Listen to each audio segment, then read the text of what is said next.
السلام علیکم ناظرین، آج کا ہمارا جو گفتگو کا مرکز و محور ہوگا وہ یہ ہوگا کہ کلام اقبال جو ہے اس میں جو حضرت اقبال نے غیر مسلم فلاسفرز کا، مشاہیر کا، نابغہ روزگار ہستیوں کا جو ذکر فرمایا ہے اس کی ہم بات کریں گے۔ ناظرین کرام، شاعر مشرق حضرت علامہ محمد اقبال رحمۃ اللہ علیہ کی شاعری جو ہے وہ مقصدیت کی حامل ہے۔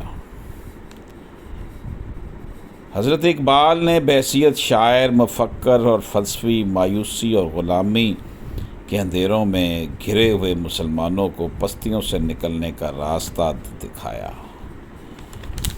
اور عام طور پر ان کا مخاطب مسلمان نوجوان تھا۔ حضرت اقبال مسلمان نوجوانوں کو دور جدید کی سائنسی، معاشی اور معاشرتی تبدیلیوں کا سامنا کرنے کے لیے تیار کرنا چاہتے تھے۔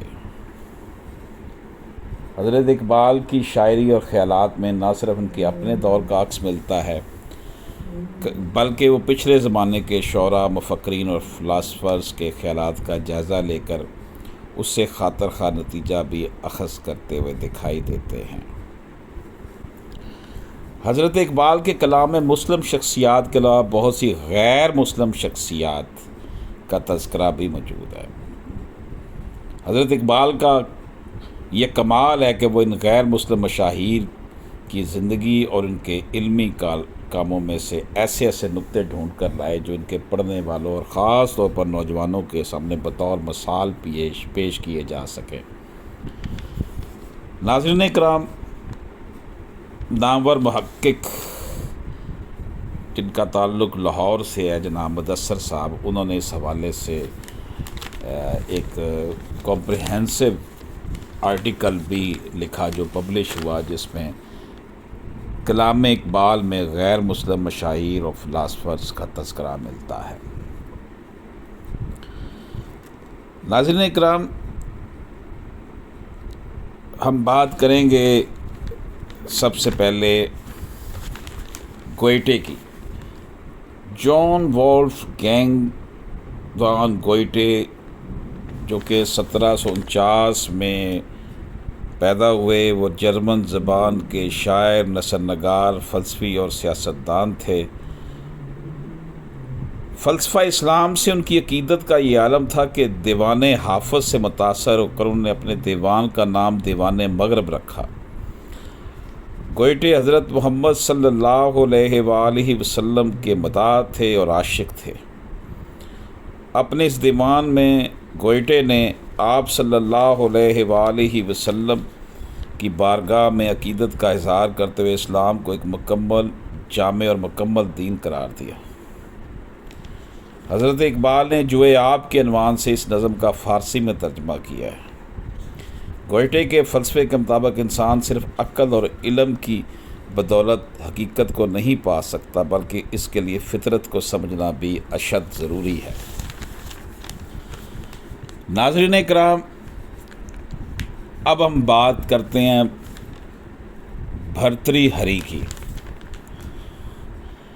ناظرین کرام، بال جبریل کے آغاز میں حضرت اقبال کا مشہور شعر ہے: پھول کی پتی سے کٹ سکتا ہے ہیرے کا جگر، مرد ناداں پر کلام نرم و نازک بے اثر۔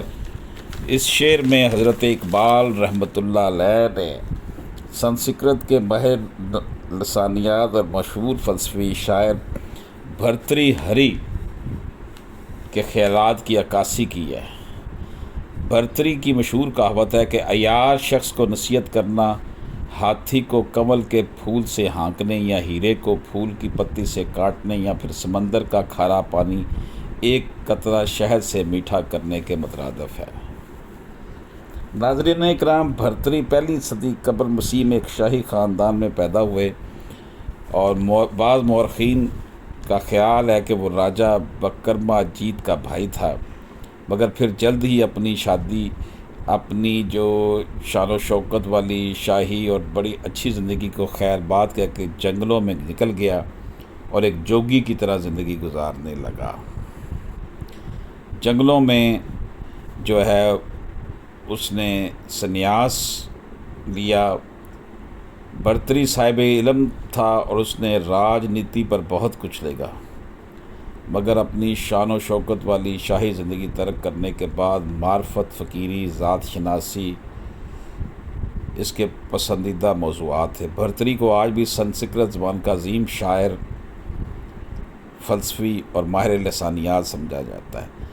بعض روایات کے مطابق بھرتری نے کچھ وقت جہلم کے نزدیک ٹلہ جوگیاں میں جوگیوں کی صحبت میں بھی گزارا۔ ناظرین کرام، حضرت اقبال جو ہے انہوں نے بھی بھرتری ہری کے خیالات کی عکاسی اپنے اشعار میں کی ہے۔ ناظرین کرام، اس کے بعد ہم بات کرتے ہیں گوتم بدھ کی۔ بانگ درا میں اقبال کی نظم نانک کے شروع کے چند اشعار میں گوتم بدھ کا ذکر آیا۔ نظم کا پہلا شعر اقبال کی نظر میں گوتم کے پیغام کی اہمیت کا اندازہ لگانے کے لیے کافی ہے۔ بانگ درا کے علاوہ جاوید نامہ بھی اقبال اور گوتم کی تصوراتی ملاقات کا ذکر ہے۔ قوم نے پیغام گوتم کی ذرا پرواہ نہ کی، قدر پہچانی نہ اپنے گہرے یکدانہ کی۔ 6 صدی قبل مسیح میں برصغیر اور اس کے قرب و جوار میں مذہب اور ذات پات کی بنیاد پر انسانیت کی تذلیل عام تھی۔ ایسے میں نیپال میں ایک شاہی خاندان کے یہاں سدھارتا گوتم کی پیدائش ہوئی، جن کے خیالات سے جلد ہی برصغیر میں دنیا کے ایک بڑا حصہ مستفید ہوا۔ گوتم بدھ کی تعلیمات کے مطابق انسانی زندگی میں 4 اہم متارج ہیں، جنہیں 4 سچائیوں کے نام سے یاد کیا جاتا ہے۔ مصائب یا مشکلات پہلی سچائی ہے، جس کا ہر انسان کو سامنا کرنا پڑتا ہے۔ دوسری سچائی ان مصائب کی وجہ یعنی انسان کے اعمال ہیں۔ تیسری سچائی ان مصائب و مشکلات کا خاتمہ اور آخرت میں ان مشکلات کے خاتمے کے لیے کیے گئے اچھے اعمال ہیں۔ گوتم کے نزدیک انسان اپنی خواہشات ختم کر کے بار بار پیدا ہونے کے عذاب سے بچ سکتا ہے۔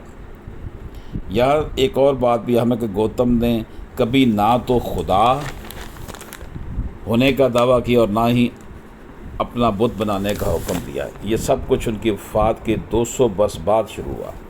اقبال نے اپنے کلام میں انہیں راست باز اور انسانوں کو برائی سے بچانے والا مذہبی رہنما قرار دیا۔ آسمانوں کے سفر میں جب اقبال کی ملاقات گوتم سے ہوتی ہے تو اس وقت بھی وہ ایک رقاصہ کو سیدھے رستے پر چلنے کی تلقین کر رہے ہوتے ہیں۔ تو یہ حضرت اقبال کا وجدان، ان کی سوچ کہ انہوں نے گوتم بدھ کے حوالے سے بھی اپنے شاعری میں لکھا ہے۔ ناظرین کرام، اب ہم بات کرتے ہیں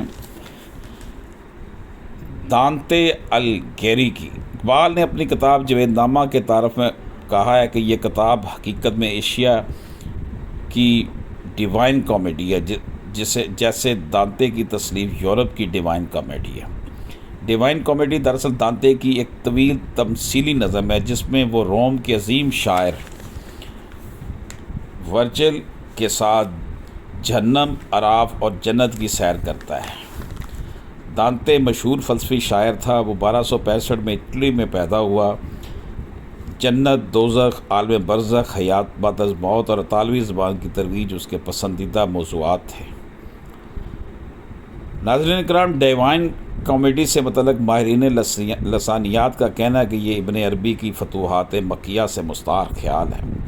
یہ نظم خالصتاً ادبی زبان میں لکھی گئی ہے، جبکہ جاوید نامہ میں بھی اقبال اپنے روحانی مرشد رومی کے ساتھ آسمانوں میں مختلف مقامات کی سیر کرتے ہیں، جس کے دوران ان کی ملاقات نامور مذہبی اور علمی شخصیات سے بھی ہوتی ہے اور پھر ان سے وہ مختلف موضوعات پر بھی گفتگو کرتے ہیں۔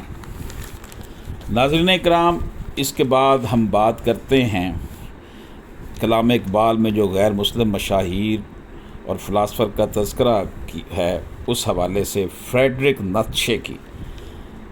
جرمن فلسفی فریڈرک نیتشے 15 اکتوبر 1844 کو جرمن صوبے سیکسنی کے قصبے میں ایک پادری کے ہاں پیدا ہوئے۔ وہ انسانی معاملات میں طاقت کو فیصلہ کن عنصر سمجھتا تھا۔ اس نے بہت سے گیت لکھے اور ان کی دھنیں بھی بنائیں۔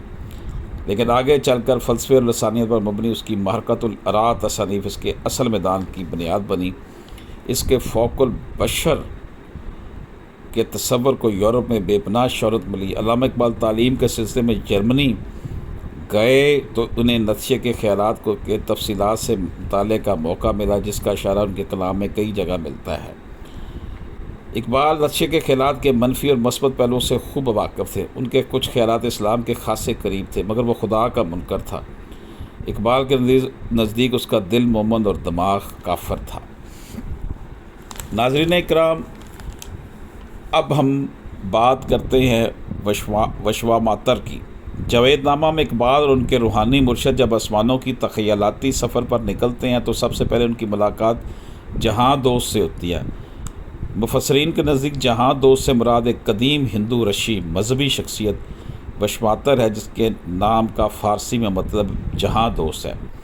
وشواتر اقبال اور رومی سے سائنس، انسان، روح اور مذہب جیسے علمی معاملات پر مبنی الجھے ہوئے سوال کرتا ہے، جس کا اقبال نہایت مدلل جواب دیتے ہیں۔ وشواتر کے پیدائش کے سال کے بارے میں کچھ بھی وثوق سے نہیں کہا جا سکتا، لیکن روایات کے مطابق اس نے اپنی زندگی تخلیق کائنات اور خالق کائنات جیسے موضوعات پر غور و فکر کرتے گزاری تھی۔ وہ ہندوؤں کے بھگوان رام چندر کا استاد بھی تھا اور ہندوؤں کی مذہبی کتاب رگ وید کے کچھ حصے بھی اس کے نام سے منسوب ہیں۔ ناظرین اکرام، اب ہم بات کرتے ہیں گرو نانک کی۔ ناظرین اکرام، سکھ مذہب کے بانی اور سکھوں کے پہلے گرو بابا گرو نانک 1469 کو لاہور کے نزدیک قصبہ تلونڈی میں، جسے اب ننکانہ صاحب کہا جاتا ہے، پیدا ہوئے۔ بابا گرو نانک کی پیدائش کے وقت بھی ہندوستانی معاشرہ چھوت چھات اور ذات پات کی زنجیروں میں جکڑا ہوا تھا۔ کم ذات کے ہندوؤں کی زندگی اجیرن تھی۔ ایسے میں بابا گرو نانک نے پیار، محبت، امن و مساوات کا پرچار کیا ہے۔ انہیں مسلمان صوفیہ سے گہری عقیدت تھی۔ حضرت فرید الدین گنج شکر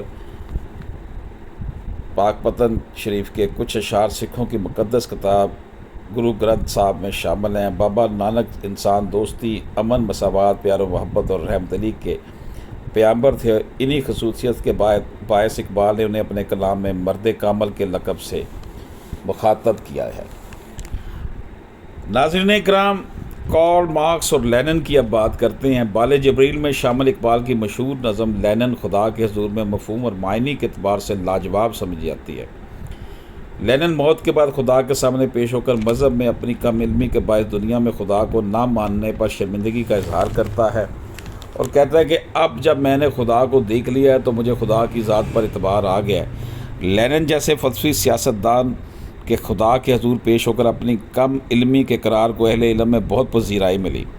لینن 22 اپریل 1870 کو سمرسک میں پیدا ہوئے، جو دریائے دونگا کے کنارے آباد ہے۔ لینن روسی انقلابی اشتراکی سیاستدان اور روسی سوویت سوشلسٹ جمہوریہ کے پہلے رہنما تھے۔ وہ کارل مارکس کے شاگرد، کمیونسٹ انٹرنیشنل پارٹی کے بانی اور 1917 میں ہونے والے انقلاب روس کے منتظم بھی تھے۔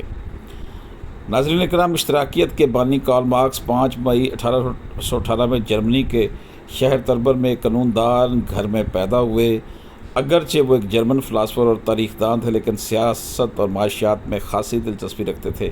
کارل مارکس سرمایہ ترانہ نظام کے کٹر مخالف تھے، جو مزدور کی محنت کا بڑا حصہ اپنا منافع سمجھ کر جیب میں ڈال لیتا تھا۔ کارل مارکس کے معاشی نظریات صدیوں سے قائم سرمایہ دارانہ نظام کے خلاف تھے، جسے لینن نے انقلاب روس کے بعد عملی جامہ پہنایا۔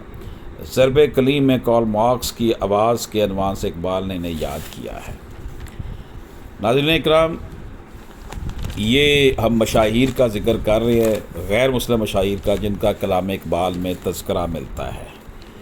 ناظرین اکرام، مسولینی قوم پرست اطالوی رہنما 1883 میں اٹلی میں پیدا ہوئے۔ 1929 میں جب علامہ اقبال گولمیز کانفرنس کے لیے برطانیہ گئے تو انہیں مسولینی کی طرف سے اٹلی کے دورے کی دعوت ملی۔ حضرت اقبال نے دعوت قبول کر لی اور وہاں پہنچے تو مسولینی سے ان کی تفصیلی ملاقات ہوئی۔ ناظرین اکرام، مسولینی کی قوم پرست تحریک کے باعث بقیہ یورپ مسولینی سے نالا تھا۔ اقبال نے مسولینی کو مشرق سے دوستی کا مشورہ دیا۔ ملاقات کے آخر میں مسولینی نے اقبال سے مزید صاحب مشورے کی درخواست کی تو جواب میں اقبال نے حدیث نبوی صلی اللہ علیہ وآلہ وسلم کی روشنی میں فرمایا کہ اپنے ہر شہر کی آبادی کی حد مقرر کرے اور آبادی اس حد سے بڑھنے کی صورت میں نئی بستی آباد کرے۔ مسولینی نے علامہ اقبال کے اس مشورے کو بہت سراہا۔ حضرت اقبال نے بال جبریل اور ضرب کلیم مسولینی کو 2 نظموں کی صورت میں خراج عقیدت پیش کیا ہے۔ ناظرین کرام، محقق دانشور مدثر اجاز جن کا تعلق لاہور سے ہے، انہوں نے اپنے آرٹیکل میں ذکر کیا ہے ان مشاہیر کا جو کہ کلام اقبال میں جن کا ذکر ملتا ہے۔ نیپولین اول 1769 میں کورسیکا کے شہر اجاسیو میں پیدا ہوئے۔ اصل نام نیپولین بوناپارٹ تھا۔ وہ فرانس کا عظیم سیاسی لیڈر اور سپہ سالار تھا۔ اس کا شمار دنیا کے عظیم سپہ سالاروں میں کیا جاتا ہے۔ اپنے عہد میں اس نے کئی فوجی مارکے اپنے نام کیے۔ برطانوی فوج کے لیے وہ ہمیشہ درد سر بنا رہا تھا۔ ہم اس ہی کے ہاتھوں واٹرلو کے مقام پر اسے آخری شکست ہوئی۔ نیپولین عیسائی تھا مگر بعض مورخین کے مطابق اسلام کی تعلیمات سے بہت متاثر تھا۔ اقبال پیرس کے دورے کے دوران نیپولین کی قبر پر بھی گئے تھے اور وہاں ایک مختصر نظم نیپولین کے مزار پر تحریر کر کے اس عظیم سپہ سالار کو خراج عقیدت پیش کیا۔ ناظرین کرام، آج کا یہ جو آپ کی خدمت میں پیش کیا جا رہا ہے آرٹیکل، جس کو میں نے سوشل میڈیا پر موجود میٹیریل جو تھا اس سے استفادہ کیا، اور اس حوالے سے مدثر اجاز صاحب جن کا تعلق لاہور سے ہے، ان کا پاکستان کے سب سے بڑے پرنٹ میڈیا کے میگزین میں جو آرٹیکل شامل ہے اس سے بھی استفادہ کیا ہے۔ ناظرین، اقبال حضرت اقبال رحمۃ اللہ علیہ آفاقی شاعر ہیں۔ آپ نے نبی پاک صلی اللہ علیہ وآلہ وسلم کی محبت، آپ صلی اللہ علیہ وآلہ وسلم کی فکر کے حوالے سے شاعری میں جو کارہائے نمایاں انجام دیے ہیں، وہ پوری دنیا کے لیے بالعموم اور مسلمانوں کے لیے بالخصوص پاکستانی نوجوانوں کے لیے مشعل راہ ہے۔ حضرت اقبال ہمارے محسن ہیں، ہمارے قومی شاعر ہیں، ہمارے ہیرو ہیں۔ ناظرین اکرام، اس شعر کے ساتھ اجازت چاہتا ہوں۔ حضرت اقبال فرماتے ہیں کہ اے عرض پاک تیری حرمت پہ کٹ مرے ہم، ہے تیری رگوں میں خون اب تک رواں ہمارا، سلارے کارواں ہے امیر حجاز اپنا، اس نام سے ہے باقی آرام جاں ہمارا۔ اجازت دیجیے، اللہ حافظ۔